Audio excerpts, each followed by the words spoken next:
ഒന്ന് തെസ്സലോനിക്ക 2-ാം അധ്യായം. പൗലോസിൻ്റെ മാതൃക. സഹോദരരെ, നിങ്ങളുടെ അടുത്തേക്ക് ഞങ്ങൾ വന്നത് വ്യർത്ഥമായില്ലെന്ന് നിങ്ങൾക്ക് തന്നെ അറിയാമല്ലോ. നിങ്ങൾക്കറിയാവുന്നതുപോലെ ഞങ്ങൾ വളരെ പീഡകൾ സഹിക്കുകയും ഫിലിപ്പിയിൽ വെച്ച് അപമാനിക്കപ്പെടുകയും ചെയ്തു.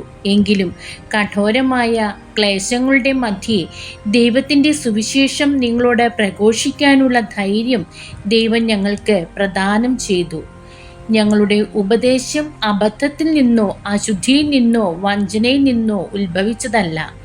സുവിശേഷം ഭരമേൽക്കാൻ യോഗ്യരെന്ന് ദൈവം അംഗീകരിച്ചതനുസരിച്ചാണ് ഞങ്ങൾ പ്രസംഗിക്കുന്നത്. ഇത് മനുഷ്യരെ പ്രീതിപ്പെടുത്താനല്ല, ഞങ്ങളുടെ ഹൃദയങ്ങൾ പരിശോധിക്കുന്ന ദൈവത്തെ പ്രീതിപ്പെടുത്താനാണ്. നിങ്ങൾക്കറിയാവുന്നതുപോലെ ഞങ്ങളുടെ പ്രസംഗങ്ങളിൽ ഒരിക്കലും മുഖസ്തുതിയുടെ വാക്കുകൾ ഉപയോഗിച്ചിട്ടില്ല. അത്യാഗ്രഹത്തിൻ്റെ പുറങ്കുപ്പായം ധരിച്ചിട്ടുമില്ല. അതിന് ദൈവം തന്നെ സാക്ഷി. ക്രിസ്തുവിൻ്റെ അപ്പോസ്തലന്മാരെന്ന നിലയിൽ മേന്മ ഭാവിക്കാമായിരുന്നിട്ടും ഞങ്ങൾ നിങ്ങളിൽ നിന്നോ മറ്റു മനുഷ്യരിൽ നിന്നോ മഹത്വം അന്വേഷിച്ചില്ല.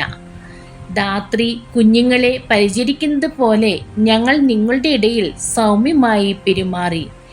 നിങ്ങളോടുള്ള അതീവ താല്പര്യ നിമിത്തം ദൈവത്തിൻ്റെ സുവിശേഷം മാത്രമല്ല, ഞങ്ങളുടെ ജീവനെ തന്നെയും നിങ്ങൾക്കായി പങ്കുവയ്ക്കാൻ ഞങ്ങൾ സന്നദ്ധരായി.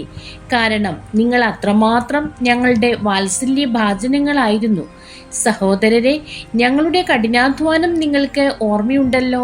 ദൈവത്തിൻ്റെ സുവിശേഷം നിങ്ങളോട് പ്രസംഗിക്കുമ്പോൾ ഞങ്ങൾ നിങ്ങളിൽ ആർക്കും ഭാരമായി തീരരുതെന്ന് കരുതി രാപകൽ അധ്വാനിച്ചു. വിശ്വാസികളായ നിങ്ങളോടുള്ള ഞങ്ങളുടെ പെരുമാറ്റം എത്ര പവിത്രവും നീതിപൂർവകവും നിഷ്കളങ്കവുമായിരുന്നുവെന്നതിന് നിങ്ങളും ദൈവവും സാക്ഷികളാണ്.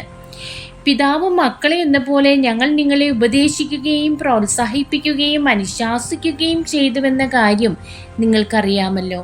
അത് തൻ്റെ രാജ്യത്തിലേക്കും മഹത്വത്തിലേക്കും നിങ്ങളെ വിളിക്കുന്ന ദൈവത്തിന് യോഗ്യമായ വിധം നിങ്ങൾ ജീവിക്കാൻ വേണ്ടിയാണ്. സഹനത്തിൽ ഭാഗഭാഗിത്വം. ഞങ്ങളിൽ നിന്ന് നിങ്ങൾ ശ്രവിച്ച ദൈവവചനം മനുഷ്യരുടെ വചനമായിട്ടല്ല, വിശ്വാസികളായ നിങ്ങളിൽ പ്രവർത്തിക്കുന്ന യഥാർത്ഥ ദൈവത്തിൻ്റെ വചനമായിട്ടാണ് നിങ്ങൾ സ്വീകരിച്ചത്. അതിന് ഞങ്ങൾ നിരന്തരം ദൈവത്തിന് നന്ദി പറയുന്നു.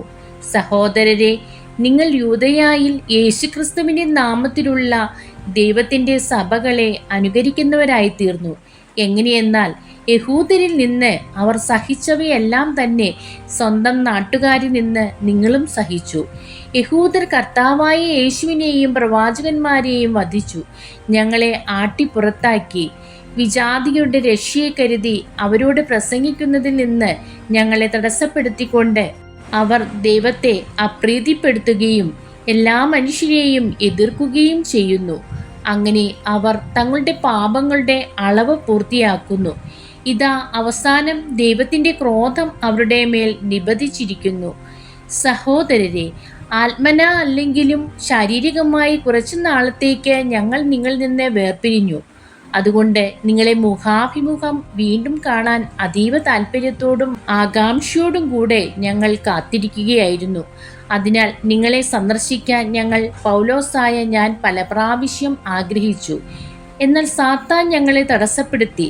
കർത്താവായ യേശുവിൻ്റെ പ്രത്യാഗമനത്തിൽ അവിടുത്തെ സന്നിധിയിൽ ഞങ്ങളുടെ പ്രത്യാശയും ആനന്ദവും അഭിമാനത്തിൻ്റെ കിരീടവും എന്താണ്? അത് നിങ്ങൾ തന്നെയല്ലേ? എന്തെന്നാൽ നിങ്ങളാണ് ഞങ്ങളുടെ മഹത്വവും ആനന്ദവും. ദൈവമേ, സ്തുതി അങ്ങേക്ക് യോഗ്യമാകുന്നു.